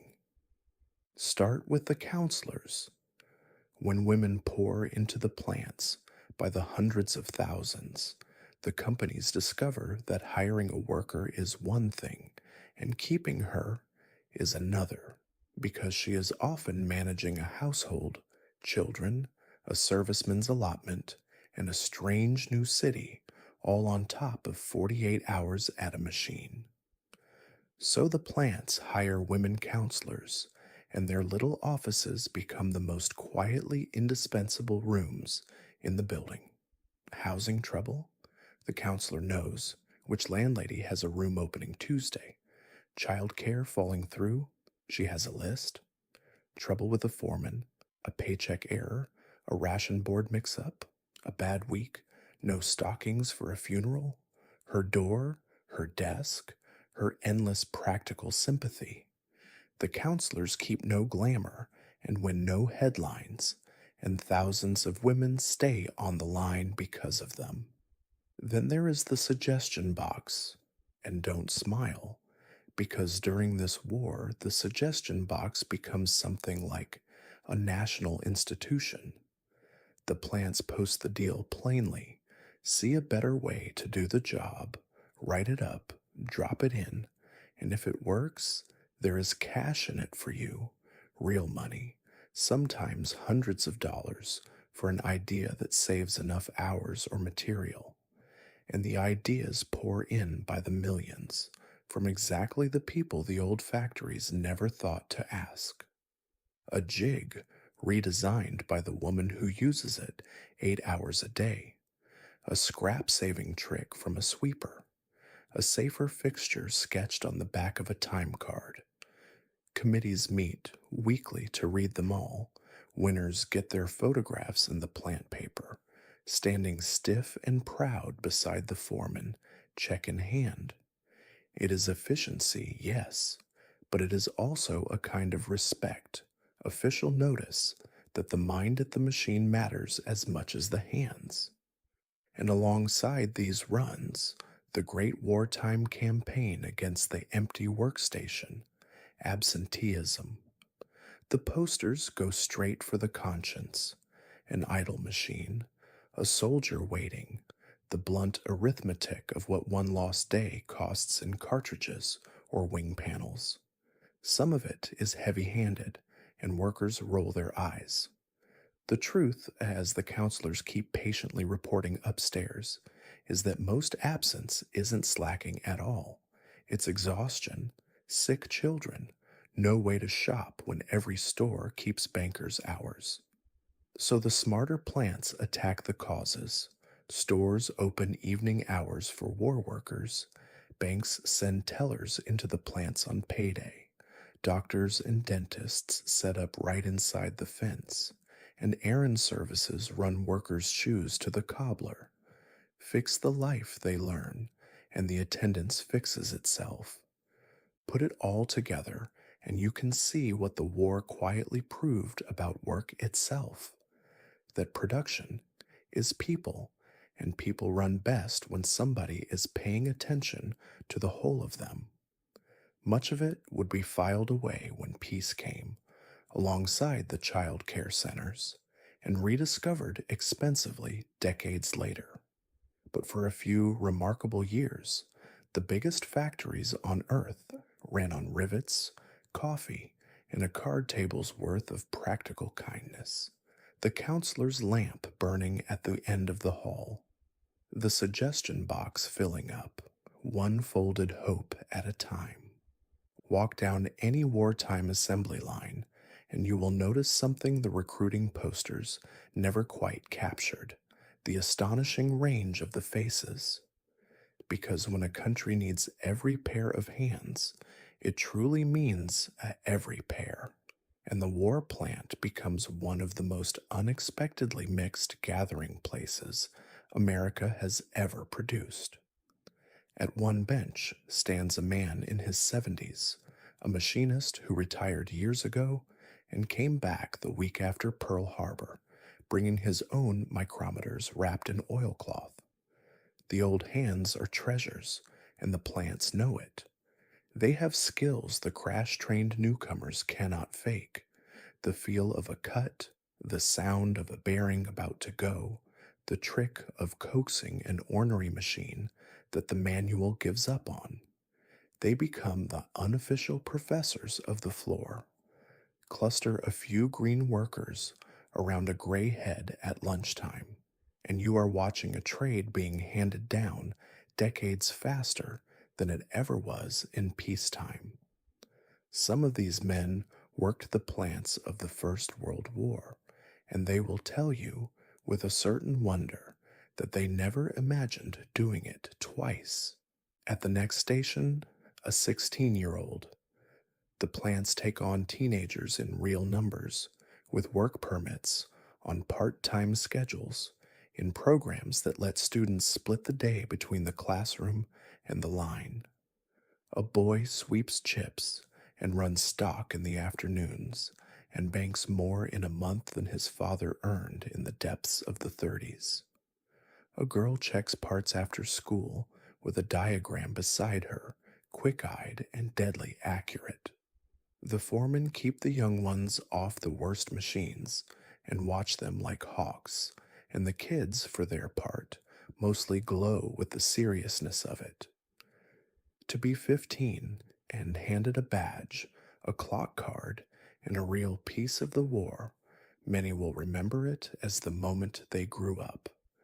And here is one of the war's quietest and most overdue discoveries. The plants hire workers with disabilities at a scale never seen before and find out what should have been obvious all along: that they are superb. Deaf workers thrive in the loudest apartments, unbothered by a roar that grinds everyone else down, reading lips across the floor while hearing co-workers cup their ears. Blind workers master intricate assembly and inspection by touch, sorting and fitting small parts with a sensitivity sighted fingers cannot match. Veterans of the last war, and soon the wounded of this one, come to the bench and prove the point over again daily. Managers write earnest reports, announcing what these workers could have told them from the start. Give a person the right station, and they will carry their share and more. So look down the line one more time, in the yellow light, in the noise, the retired machinist, the high school girl, the deaf welder, the farm wife, the old man and the boy trading a wrench between them. Nothing about the war is good. Everyone on that floor would trade all of it to have the boys home tomorrow. But this at least is something. A floor where the whole country, every age and kind and condition of it, stands shoulder to shoulder at the same long bench, needed, useful, and paid on the same Friday. Plenty of workers, looking back years later, will say the plant was the first place they ever truly felt that. And it took a world war to build it. It would be a fairy tale, though, to pretend the wartime factory was one big happy family, and this channel doesn't do fairy tales. The plants held all of America under one roof, and that means they held all of America's troubles too. So let's be honest about the harder history calmly, the way it deserves. Start with the unions. When the war began, organized labor made a remarkable promise: the no strike pledge, a vow that for the duration, production would not stop, and overwhelmingly workers kept it. But the pressure underneath was real. Wages were frozen by government formula, while prices crept up, grievances piled together with the overtime, and patience wore thin in places. Wildcat strikes, quick, local, unauthorized walkouts, flared and faded, a few hours here, a day there. And in 1943, the coal miners, led by the thunderous John L. Lewis, walked out of the pits in waves, defying the government itself and scandalizing the newspapers. Congress answered with harsh new labor laws. Most war workers watched all this with mixed feelings, proud of the pledge, tired to the bone, and privately aware that the men in the mines had a point about the prices. Then there is the deeper fault line. The Great Migration brought hundreds of thousands of black Americans into the war plants, and the plants did not always receive them justly.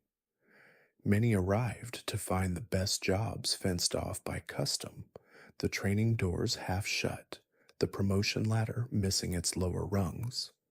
It took pressure to move that wall. The labor leader, A. Philip Randolph, threatened a massive march on Washington in 1941, and President Roosevelt answered with an executive order banning discrimination in defense industries, the first federal act of its kind since Reconstruction, enforced by a new Fair Employment Practices Committee. Enforcement was imperfect, progress grudging and uneven, but real.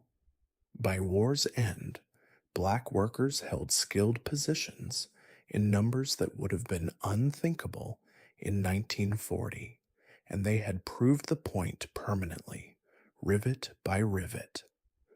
The resistance, when it came, could be ugly. At some plants, white workers staged so-called hate strikes, walking off the line rather than accept black co-workers promoted beside them. In Detroit in the summer of 1943, the tensions of an overcrowded, overheated boomtown broke into days of rioting that left dozens of people dead and the city grieving. It remains one of the sorrows of the home front, and it is right to name it plainly and let it stand in silence for a moment, out of respect for those who were lost. The war against fascism abroad, plenty of workers observed at the time, had unfinished business at home. They said so in plant newspapers and union halls, in letters and in sermons, and then remarkably, they went back in through the same gates the next morning and kept building.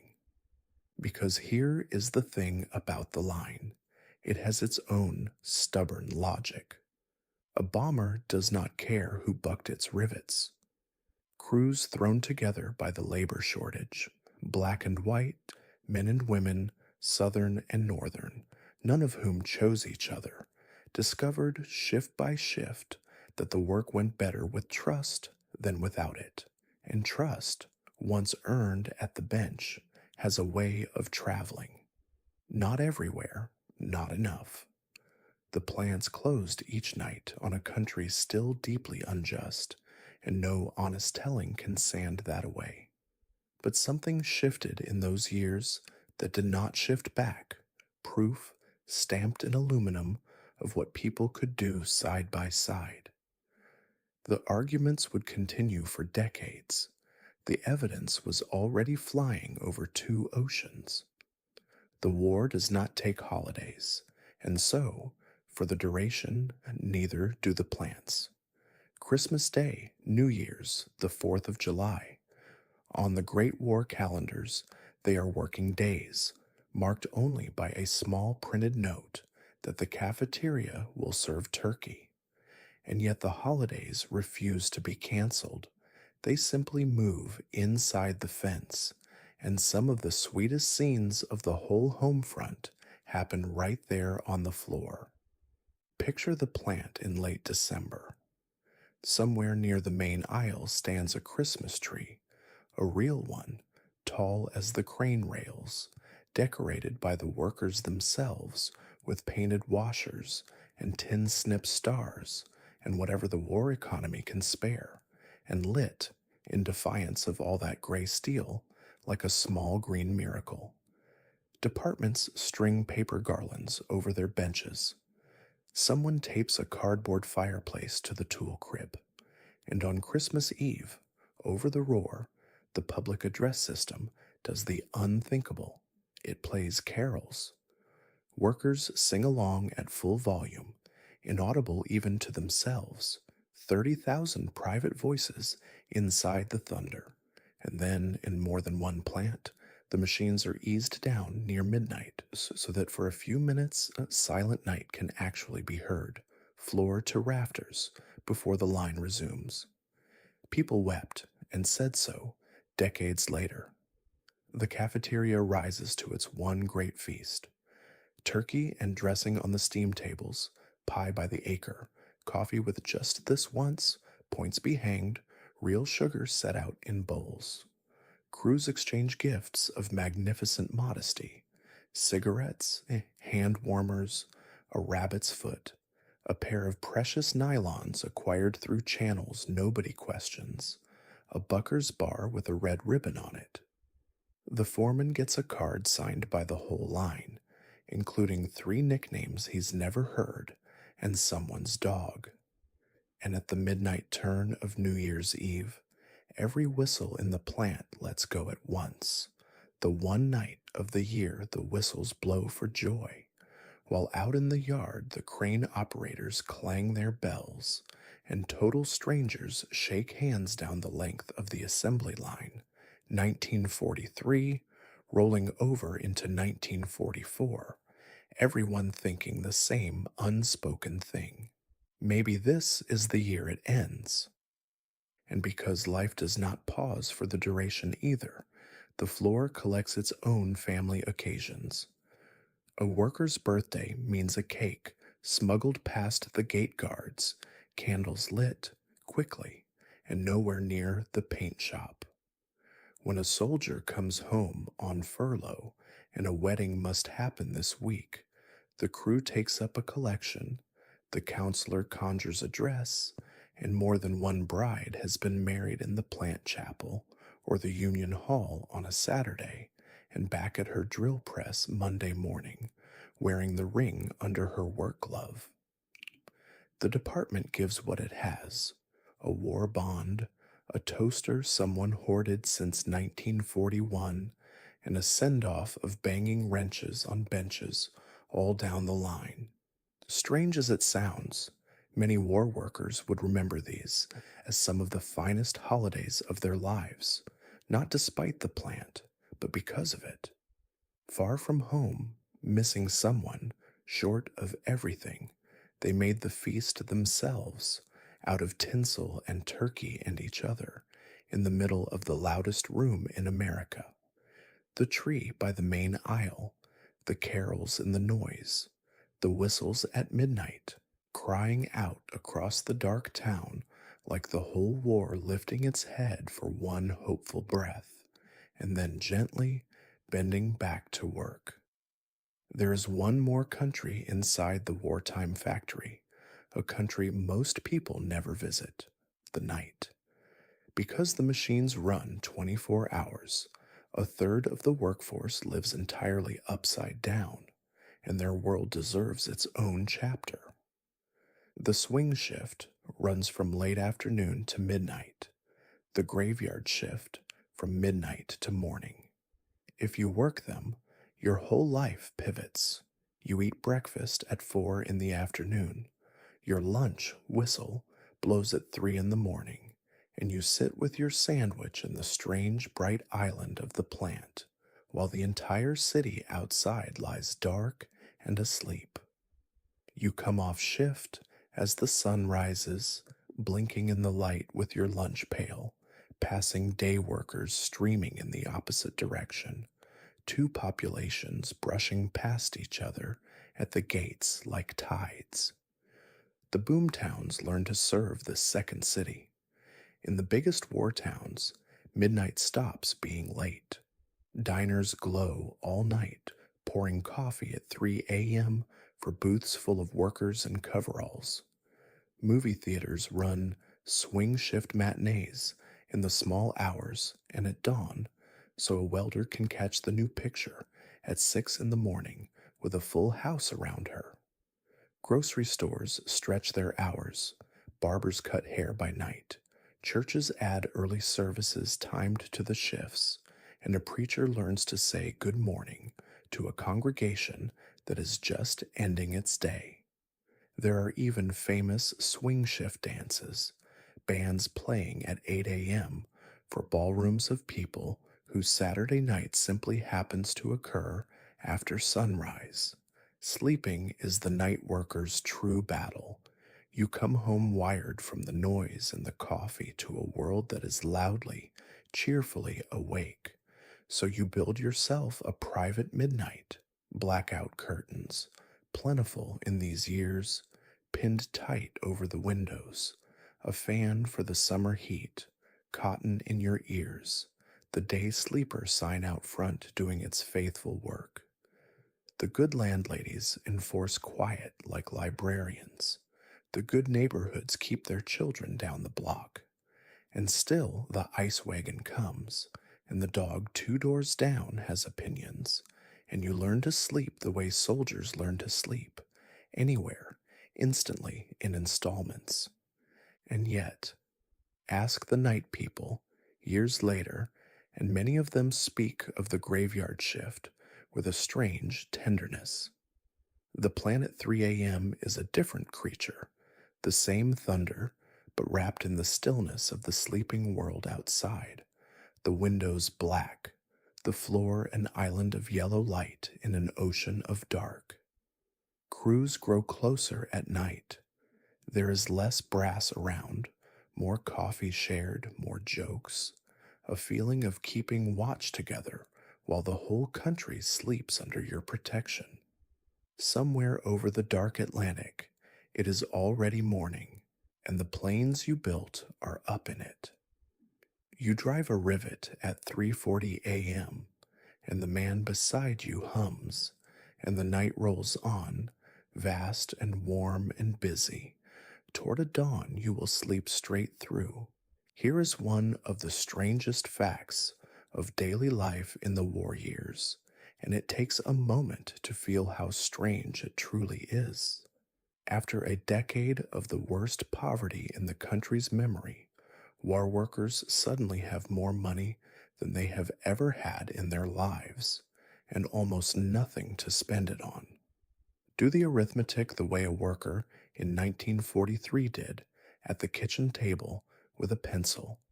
$1 or so an hour, and time and a half after 40 hours, and everyone works after 40 hours. Week after week of overtime piles up in the pay envelope until a factory hand is out earning the town's pre-war lawyers. Families that survived the 30s on beans and barter now hold cash they can hardly believe. Fathers who once stood in bread lines watch their teenagers bank more in a summer than the family once saw in a year. People describe opening that fat pay envelope with something close to disbelief, week after week, waiting for the trick. But the stores are half empty. There are no new cars, none, the auto plants having switched entirely to war production. No new refrigerators, washing machines, radios, toasters. The factories that made them now make gun mounts. Nylons vanished into parachutes. Meat is points. Sugar is points. Gasoline is an A-sticker allowance of a few gallons a week. Money, for the first time in most people's memory, is the one thing that isn't scarce, and there is nowhere for it to go. So it goes into the war and into tomorrow. Every payday, war bond deductions come out first. Most plants run 10% clubs, where workers pledge a tenth of every check to bonds and wear little pins to prove it. The bond, bought at $18 and change, will pay 25 in 10 years, and buying one is framed not as investing, but as lending your country your overtime. Beyond the bonds, savings accounts swell to historic levels. Under the mattress money comes in from the Depression cold and goes cautiously back into banks. An entire generation that learned the hard way to trust nothing slowly begins, dollar by dollar, to trust in a future. And oh, how they plan for it. This may be the sweetest thing about the whole strange arrangement, the dreaming. Workers page through the Sears catalog at lunch like it's literature, folding down corners. After the war, we get the Ford. After the war, the White House with the porch, the washing machine, the honeymoon we never took, the store of our own. After the war becomes the most used phrase in the American language, a little vault where every deferred wish is stored, gathering interest alongside the bonds. On the bus home, tired workers with rich men's bank balances and empty shopping bags ride through the blacked out evening, quietly furnishing imaginary houses. Nearly everything they are dreaming of, remarkably, will come true. The post war boom is being banked right now, nickel by nickel, in their names. But that is still years away. Tonight there is just the fat envelope, the thin shelves, the bond pin on the collar, and the dream, patient as compound interest, waiting for the lights to come back on. Now, you cannot put several million tired human beings under one roof for years on end without humor breaking out everywhere, like dandelions through pavement. And the wartime factory grew a comic culture all its own, much of it too good to be forgotten. Start with the initiations. Every green newcomer, on their first days, gets sent on the sacred fool's errands. Fetch the left-handed monkey wrench, a bucket of steam, a can of striped paint, the key to the flight line, 50 feet of shoreline. Off they trot, earnest as pilgrims, passed solemnly from department to department by co-workers who keep magnificently straight faces until somewhere around the fourth stop the truth dawns and the floor erupts. It is a rite of passage older than anyone can remember, and being on the receiving end means, in the plant's rough grammar, that you belong now. Most people, once initiated, cannot wait to send the next newcomer for the steam. Nicknames stick to everyone like shavings to an oily boot. Shorty, Tex, Pop, Preacher, Cyclone, Sleepy. The foreman with the mustache is whiskers behind his back, and sometimes, on good days, to his face. Whole crews go years without learning each other's legal names. Chalk is the floor's second language. Every plant runs on chalk marks, and among the arrows and part numbers, wit blooms, jokes on the tool crib window, caricatures of the shift boss on scrap aluminum, artistic talent flourishing where you least expect it, and on machines with personalities, names, ornery presses christened after mothers-in-law, temperamental cranes called Gertrude, coaxed and scolded like livestock. And then there is the king of all wartime graffiti. Somewhere in these years, in the shipyards, a little doodle is born, a bald head with a long nose peeking over a fence, beside three immortal words, Kilroy was here. The favorite origin story points to a real man, a ship inspector named James Kilroy, who chalked Kilroy was here inside holes to mark the riveting he'd checked, in spots so deep in the ship's guts that sailors, finding the words later in sealed and impossible places, decided Kilroy must be everywhere. True or half true, the phrase escapes the shipyards and conquers the world. GIS chalk it across 3 continents. It turns up on bulkheads, bridges, and eventually, legend insists, in places so unlikely that even generals laughed. Every scrawled Kilroy traces back, in spirit, to a factory man with a piece of chalk, doing his rounds. Sweetest of all are the messages in the metal. Workers take to slipping notes into the aircraft themselves, tucked into wing cavities, penciled inside panels where only a mechanic will ever look. Good luck, boys. Bring her home safe. Built with love in Kansas, Dorothy. Some leave names and addresses, and every so often, months later, a letter arrives at the plant from a bomber crew overseas. Found your note in the wing, ma'am, and we want you to know she flies beautifully. Those letters get passed down the line hand to hand until they're soft at the folds. Somewhere over the war, right now, a joke from the day shift and a blessing from the night shift are flying along inside the same silver wing, which is, if you think about it, exactly the kind of cargo worth building a plane around. Every great plant, given enough time, becomes a village, and every village accumulates its animals, its characters, and its tall tales. The wartime factory, being a village of 30,000 under one roof, accumulated them faster than most, and no honest portrait of the place is complete without them. Start with the pigeons, the plant's original inhabitants, and its most serene. They live in the high steel, generations of them, entirely unbothered by a roar that would rattle a battleship, gliding down the mile-long aisles at rafter height, like small gray administrators making their rounds. Workers adopt them, name them, and defend them. The crane operators, who share the pigeons' altitude and know them individually, are their sworn protectors. And on the ground, half the plants in America seem to keep a dog, some amiable mutt who wandered in through the gates one winter and was instantly, unanimously, and permanently hired.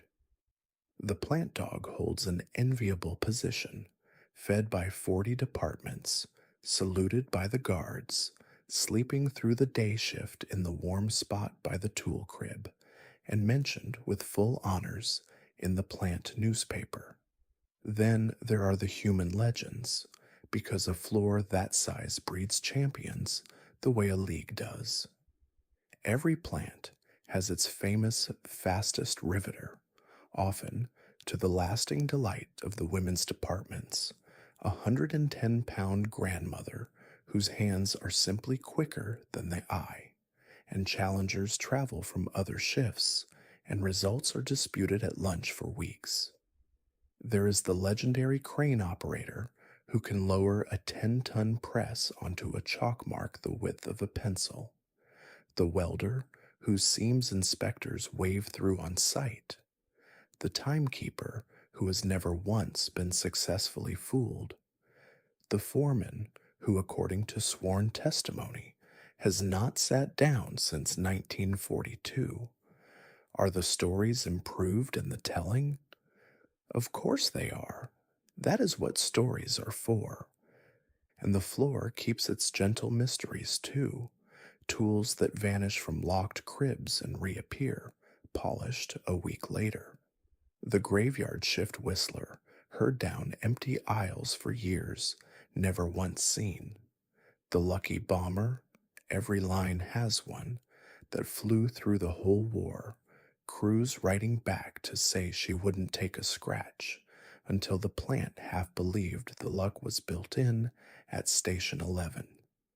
Old workers pass these tales to new ones with a wink that is not entirely a wink, and the war years slowly weave a folklore as real as the production numbers, unofficial, unwritten, and remembered decades after the blueprints were filed away. It matters more than it might seem, all this. The dog by the tool crib, the pigeons in the girders, the disputed riveting records, because 30,000 strangers cannot endure years of noise and worry on duty alone. They endure it by turning the place human, one nickname and one legend at a time, until the great steel barn becomes something no architect drew, theirs. Ask what won the production war, and the textbooks will say machine tools and management. The people who were there will mention those too, and then they will tell you, at length and with visible pleasure, about the dog. Every story in the plant ends the same way, though nobody on the line knows the date in advance. One day, the war ends. And when it does, this whole roaring world, the badges, the whistles, the hotbeds, the midnight lunches, folds up almost as quickly as it appeared. Let's stay together for the ending, because the ending deserves to be remembered too. It comes in stages. In the spring of 1945, victory in Europe, VE Day, brings crowds into the streets and a catch into every throat, but the plants barely pause. There is still a war in the Pacific, and the line rolls on. Then, in August, the news everyone has been waiting years for arrives at last. Japan has surrendered. The war is over. In the plants, the whistles blow and blow, not for a shift change, but just to blow, the machines winding down beneath them, and workers stand in the sudden, enormous, unfamiliar quiet, hugging, weeping, laughing, some simply sitting down right where they are. Outside, whole cities pour into the streets. It is one of the great shared evenings in all of American history, and the factory hands earned their place in the middle of it. And then, faster than seems possible, comes the reckoning. Within days of the surrender, the government cancels billions of dollars of war contracts because nobody needs 10,000 more bombers now, and the layoffs come down like an August thunderstorm. Plants that employed 40,000 shrink toward 4,000. The women are let go first and fastest. The same posters that begged them in now thank them warmly and point toward the kitchen.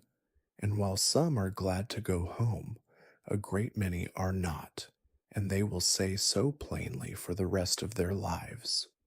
We found out we could do the work, and then they took the work away. Veterans stream home by the million with a rightful legal claim to their old jobs, and the arithmetic is what it is. The great experiment doesn't so much end as get filed away, unforgotten, as it turns out, by the daughters and granddaughters listening at those kitchen tables. The plants themselves change back with the seasons. The bomber jigs come out. The car dies go back in. By 1946, the lines that built Liberators are building sedans for a nation that has been saving up for them, nickel by nickel, this whole time. The trailer camp's empty. The day sleeper signs come down. The hotbeds cool at last. Willow Run's mile-long line, which once turned out a bomber every hour, falls silent, and the boomtowns either put down roots or blow away like the dust they rose from. But here is the part to carry with you as you drift. The numbers those ordinary people left behind. In under 4 years, American war workers built roughly 300,000 aircraft, thousands of ships, millions of trucks, tens of billions of rounds of ammunition, more war material than the rest of the world combined, out of plants that had been making sedans and refrigerators. The soldiers won the war. Nobody on the line ever claimed otherwise. But it was won with tools that came off these lines from the hands of grandmothers and teenagers and retired machinists and farm wives who had never touched a rivet gun in 1941. They called America the arsenal of democracy. The arsenal had faces. You've spent tonight among them. And when the last whistle blew, they hung up their badges, went home, and hardly ever bragged, which might be the most remarkable thing about them of all. Come back with me now, one last time, to the plant, but not by day, and not at war. Come at night, years later, when it all belongs to memory. The great doors are shut, the floodlights are off, the floor where 30,000 people once moved like a single body lies dark and still, and the only sound is the wind finding the high windows and the soft shuffle of the pigeons in the girders keeping their old watch. Run your hand in your mind along a workbench worn smooth by 10,000 shifts. Here is the chalk ghost of a part number. Here, faint as breath, someone's initials, and a heart in 1944. The time clocks stand in their long rank with nothing left to say. Somewhere down the line, a drift of light through a skylight falls exactly where the coffee urn used to stand, where a welder and a farm wife once argued happily about sugar rations at 3 in the morning. They all went home in the end. The riveters and the buckers, the wing crawlers and the crane girls, the old machinists and the boys with brooms. They put the badges in dresser drawers and the e-pins in jewelry boxes, and they went on to lives so ordinary you would never guess. Teaching school, running hardware stores, raising the kids who would one day ask, too late, what Grandma really did in the war. If you are very lucky, someone in your family has one of those stories, half remembered, waiting to be asked about. Most of the stories were never told at all. They simply settled like fine metal dust into the quiet of ordinary time. So let them rest now. Let the great dark building hold its silence. The bombers it built are museum pieces. The hands that built them are folded. The war they won is history's now, and history will keep it safe until morning. The whistle will not blow again. There is no shift to catch. The gates are closed, the beds, at last, at long last, are cool and quiet, and every day sleeper in the world can sleep the whole night through, and you can too. Feel how heavy and warm you are, there in your bed, in the deep peacetime dark. No whistle, no quota, no line to hold, just the slow machinery of your own breathing, in and out, steady as a well-kept lathe, carrying you down toward sleep the way the current carries a leaf. The factory dims, the story dims, everything can wait until tomorrow. Thank you for spending tonight in the wartime factory with me, among the rivets and ration books, the swing shifts and the day sleepers, and all those ordinary, extraordinary hands. If this helped you drift off, the whole library of nights like this one is waiting for you, and subscribing makes sure you never lose the way back. And if sleep hasn't quite taken you, remember to leave that piece of family lore in the comments, the oldest story your family carries, or simply tell me where in the world you're falling asleep tonight. I'll read it in the morning, with coffee, gratefully. The lights are off in the great plant now. The last bus has gone. The night is yours. Rest easy, sleep well. This is Drowsy History.